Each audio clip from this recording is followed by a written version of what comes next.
Assalamualaikum warahmatullahi wabarakatuh. Perkenalkan, kami dari kelompok 7 akan menampilkan materi kami tentang stratifikasi dan mobilitas sosial. Dengan saya sendiri, Farwa Azhara dengan NIM 2300561 dan rekan Saya Preti Zahra dengan NIM 2300563. Dengan saya Cindy Rahmayuni dengan NIM 2300511. Baiklah, pada materi pertama akan disampaikan oleh rekan saya, Cindy Rahmayuni. Kepada Cindy, dipersilahkan.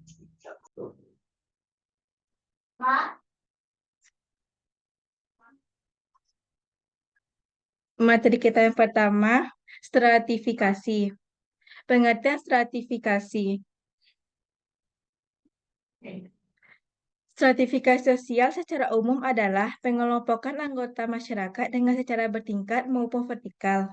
Stratifikasi sosial berasal dari kata stratum yang artinya adalah lapisan dan sosial artinya adalah masyarakat.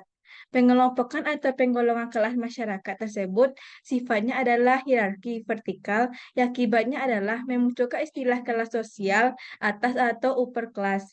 Tingkatan kelas sosial tersebut terbentuk karena adanya suatu hal yang dihargai di tengah masyarakat. Menurut Gaetano Mosca, yaitu seorang sosiologi asal Italia, pengelompokan masyarakat tersebut berkaitan dengan konsep kekuasaan, yaitu ada sekelompok masyarakat yang memang lebih berkuasa apabila dibandingkan dengan pengelompokan masyarakat yang lainnya. Adapun juga pengertian stratifikasi sosial menurut para ahli. Yang pertama, Indra Ratna Irawati. Dalam buku berjudul Stratifikasi dan Mobilitas Sosial yang ditulis oleh Indra Ratna Irawati merupakan perbedaan posisi sosial individu dalam masyarakat. Stratifikasi sosial dapat diartikan pula sebagai pengelompokan masyarakat secara budaya, sosial, ekonomi, maupun politik dalam lapisan yang jenjang. Dasar pembedaan antara suatu sosial dengan posisi lainnya adalah perbedaan status sosial, kekayaan, ekonomi, pekerjaan, kekuasaan, dan lainnya. Yang kedua, Patirim Sorokin. Menurut bukunya yang berjudul Social Stratification, merupakan perbedaan penduduk atau masyarakat dalam lapisan kelas secara hierarkis atau bertingkat. Sistem lapisan dalam masyarakat tersebut menjadi ciri yang tetap serta umum dalam masyarakat yang hidup secara teratur. Adapun yang ketiga, menurut Robert M.Z. Lawang. Menurut Robert M.Z. Lawang, merupakan penggolongan orang yang termasuk dalam suatu sistem sosial tertentu pada lapisan hierarkis sesuai dengan privilege, praktis, serta dimensi kekuasaan. Yang keempat, Astrid S. Susanto. Astrid S. Susanto menjelaskan bahwa stratifikasi sosial merupakan hasil dari kebiasaan hubungan antara manusia dengan teratur serta tersusun, sehingga setiap orang memiliki situasi untuk menentukan hubungan dengan manusia atau individu lainnya, baik secara vertikal maupun horizontal. Adapun yang kelima, D. Hendra Puspito. Pengertian menurut Hendra Puspito adalah tatanan vertikal di berbagai lapisan sosial sesuai dengan tinggi rendahnya kedudukan seseorang. Sehingga stratifikasi sosial adalah bentuk pengelompokan masyarakat sesuai dengan lapisan sosialnya. Lalu, pengelompokan tersebut membentuk kelas-kelas sosial yang menunjukkan kelompok paling berkuasa serta berkelompok paling lemah. Yang keenam, Kolenikilisa PhD. Sertifikasi sosial dijelaskan oleh Niki Lisa sebagai pendekatan titik temu. Pendekatan tersebut dipengaruhi oleh beberapa faktor seperti heteroseksisme, seksisme, dan rasisme.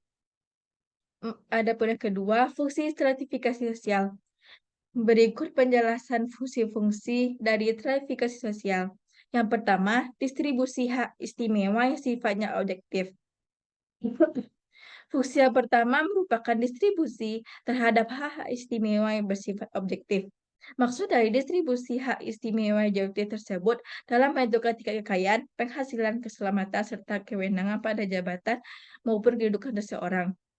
Yang kedua, menentukan praktis serta penghargaan. Menentukan praktis serta penghargaan seseorang individu di tengah masyarakat. Maksudnya adalah sistem tingkat strata sosial ini bersangkutan pada praktis serta penghargaan seorang individu. Yang ketiga, kriteria dari sistem pertentangan. Fungsi selanjutnya adalah sebagai kriteria dari sistem pertentangan. Kriteria sistem pertentangan tersebut dapat diperoleh dengan kualitas pribadi, kerabat tertentu, keanggotaan kelompok wewenang maupun kekuasaan. Yang keempat, menentukan simbol atau status maupun kedudukan seseorang. Stratifikasi sosial berfungsi untuk menentukan simbol status maupun kedudukan seseorang, sebab setiap strata sosial ditandai dengan pangkat maupun simbol yang menunjukkan kedudukannya, peran khusus, serta standar dari tingkah laku seseorang dalam kehidupannya. Yang kelima, alasitas antar individu atau antar kelompok. Fungsi dari stratifikasi adalah sebagai pemersatu bangsa yang dapat mengkoordinasikan serta mengharmonisasikan setiap unit yang ada dalam struktur sosial tersebut. Selanjutnya, faktor-faktor terbentuknya stratifikasi sosial. Pada umumnya, stratifikasi sosial terbentuk melalui dua cara, yaitu secara ilmiah dengan selaras melalui pertumbuhan masyarakat serta disengaja atau direncanakan oleh manusia. Akan tetapi, dasar-dasar yang menjadi faktor dari terbentuknya stratifikasi sosial ada 4 faktor. Berikut penjelasannya. Yang pertama, kekuasaan. Faktor pertama adalah karena kekuasaan. Seorang individu maupun sekelompok masyarakat yang memiliki kewenangan besar atau kekuasaan akan berada pada tingkat lapisan atas serta bawah. Kekuasaan ini terbentuk sebab ada faktor yang mendorong lingkungan sosial untuk menciptakan serta mempertahankannya. Adanya kewenangan dan kekuasaan ini untuk mengukur kepemilikan kekuatan seseorang dalam mengatur sekaligus menguasai sumber produksi atau pemerintahan. Yang kedua, kekayaan. Faktor lain yang membentuk kekayaan, sebab orang yang memiliki kekayaan atau memiliki penghasilan tinggi akan menduduki lapisan teratas dalam masyarakat. Kekayaan yang dimiliki oleh seseorang tersebut bisa mempengaruhi gaya hidup, jenis makanan yang dikonsumsi, cara berpakaian, transportasi pribadi, hingga kepemilikan atas barang mewah. Kekayaan seseorang dapat diukur dari kepemilikan harta benda yang terlihat dari jumlah materialnya. Yang ketiga, kehormatan. Kehormatan yang dimiliki seseorang tidak hanya diukur dari kekayaan yang dimiliki atau kekuasaannya. Kehormatan seseorang juga diukur dari cara pandang masyarakat terhadap orang tersebut dalam kehidupan sehari-hari. Cara lain untuk mengukur kehormatan seseorang adalah dari gelar kebangsawan yang dimilikinya. Orang yang paling disegani atau dihormati di kalangan masyarakat akan menempati lapisan sosial paling atas. Yang keempat, ilmu pengetahuan. Faktor terakhir adalah karena ilmu pengetahuan. Maksudnya, orang yang memiliki tingkat pendidikan paling tinggi, maka ia dapat menempati lapisan sosial paling atas dalam masyarakat. Namun, tingkat pendidikan seseorang sebagai salah satu faktor pembentuk stratifikasi sosial seringkali menjadi polemik yang akhirnya memberikan dampak negatif. Oleh sebab itu, orang-orang memandang tinggi tingkat pendidikan seseorang dari mutu ilmu pengetahuan yang ia miliki, tetapi hanya dari gelar akademiknya saja. Selanjutnya akan dilanjutkan oleh rekan saya.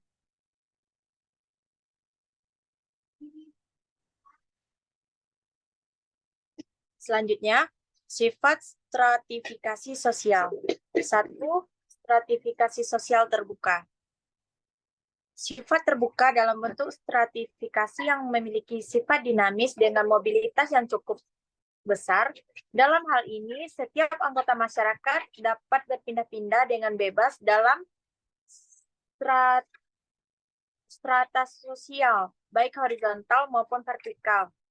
Meskipun mobilitas yang dibutuhkan harus melalui sebuah perjuangan yang berat, akan tetapi kemungkinan seseorang individu untuk berpindah strata sosial tetap perlu ada. Contohnya ketika ada seorang individu yang dahulu bekerja hanya sebagai staf kantor biasa di kantornya, kemudian ia mendapatkan kesempatan promosi jabatan sebagai manajer atau pemimpin di kantornya, pemimpin di kantor cabangnya. Contoh lainnya dari stratifikasi terbuka adalah seorang anak yang bapaknya bekerja sebagai tukang becak. Anak tersebut dengan gigih berusaha menempuh pendidikan di perguruan tinggi. Kemudian karena kecerdasan dan kemampuannya, ia mendapatkan beasiswa hingga menjadi lulusan terbaik. Kedua, stratifikasi sosial tertutup. Bentuk kedua adalah stratifikasi tertutup yang sifatnya diskriminatif. Karena bentuk kedua stratifikasi ini sulit untuk melakukan mobilitas vertikal, sebab setiap anggota dari strata sosial hanya akan melakukan mobilitas horizontal saja. Contohnya seperti sistem kasta yang ada pada agama Hindu. Sistem kasta tersebut mengelompokkan anggota masyarakat menjadi 4 kasta, yaitu Ksatria, Brahmana, Waisya, dan Sudra. Menurut sistem kasta tersebut, seseorang akan kesulitan apabila ingin berpindah kelas karena kasta diperoleh dari garis keturunan seseorang.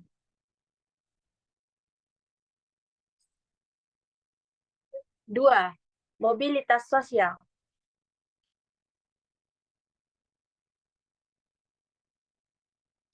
Pengertian mobilitas sosial berikut merupakan beberapa pengertian mobilitas sosial menurut para ahli. 1. Horton dan Hahn.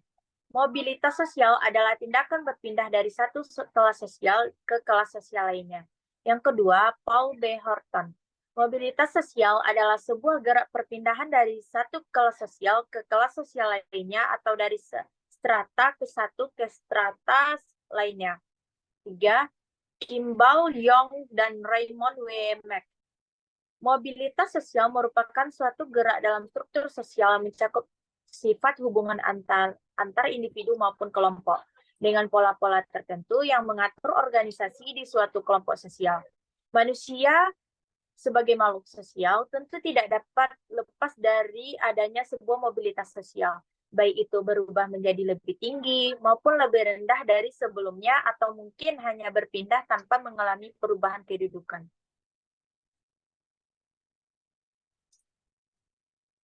Bentuk mobilitas sosial. 1. Mobilitas vertikal. Mobilitas sosial vertikal merupakan perpindahan dari suatu kedudukan ke kedudukan sosial yang lain tidak sederajat. Perpindahan tersebut bisa menjadi ke tingkat yang lebih tinggi atau social climbing, maupun sebaliknya ke tingkat lebih rendah atau social sinking. A. Social climbing. Mobilitas ini terjadi ditandai dengan naiknya status seseorang ke kedudukan yang lebih tinggi lagi atau terbentuknya suatu kelompok baru yang lebih tinggi daripada lapisan sosial yang sudah ada sebelumnya. Contoh, seseorang karyawan yang memiliki kinerja yang bagus, kemudian ia berhasil naik pangkat menjadi manajer di kantornya. B. Social sinking. Social sinking adalah proses penurunan status atau kedudukan seseorang dari atas ke bawah. Adapun alasan dari adanya social sinking adalah masa pensiun, turun jabatan maupun dipecat, berhalangan melaksanakan tugas, memasuki masa pensiun, turun jabatan atau dipecat. Contoh, polisi yang diturunkan pangkat jabatannya karena melakukan pelanggaran dalam menjalankan tugas. Kedua, mobilitas horizontal. Mobilitas sosial horizontal merupakan perpindahan status dalam lapisan yang sama. Pada mobilitas ini, tidak terjadi perubahan dalam derajat kedudukan seseorang. Contoh, seseorang kepala sekolah yang dipindahkan bertugas ke sekolah lain karena masa kerja di sekolah lamanya sudah habis. Walaupun ia dipindahkan ke sekolah yang baru, namun jabatannya masih tetap sebagai kepala sekolah. Dampak terjadinya mobilitas sosial. Dampak dari adanya mobilitas sosial bisa bersifat positif dan negatif. Yang pertama, dampak positif. A. Menjadi pendorong sekaligus mempercepat tingkat perubahan sosial ke arah yang lebih baik. Perubahan positif ini terjadi apabila didukung dengan sumber daya manusia yang berkualitas. Salah satu caranya adalah yang B. Meningkatkan integritas sosial. Perubahan sosial yang terjadi tentunya akan mendapat respon yang berbeda-beda. Ada yang meresponnya sebagai sebuah tantangan, ada juga yang meresponnya sebagai bentuk penerimaan. Penerimaan pengaruh yang ditimbulkan dari adanya mobilitas sosial menjadi salah satu contoh terjadinya integrasi dalam masyarakat.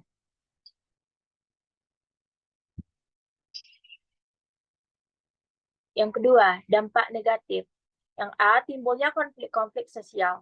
Mobilitas sosial bisa dikatakan sebagai salah satu perjuangan seseorang atau kelompok sosial untuk mencapai posisi sosial yang lebih tinggi. Adanya persaingan yang ada, tidak heran jika biasanya akan berujung dengan sebuah konflik. Yang B, berisiko terkena gangguan psikologis. Tidak sedikit orang yang mengalami kegelisahan setelah kehilangan jabatan atau kedudukannya. Hal tersebut tentunya akan mengganggu psikologisnya. Bahkan bisa membahayakan dirinya sendiri akibat stres berkepanjangan yang dapat menimbulkan berbagai penyakit psikis hingga fisik. Gangguan psikologis dapat terjadi apabila individu atau kelompok sosial tidak mempunyai tekad untuk berubah ke arah yang lebih baik dan tidak bisa menerima keadaan dengan ikhlas. Baiklah, sekian yang dapat saya sampaikan. Kembali kepada moderator. Baiklah, itulah materi dari kelompok kami. Jika ada kesalahan dan kekilafan, mohon dimaafkan. Assalamualaikum warahmatullahi wabarakatuh.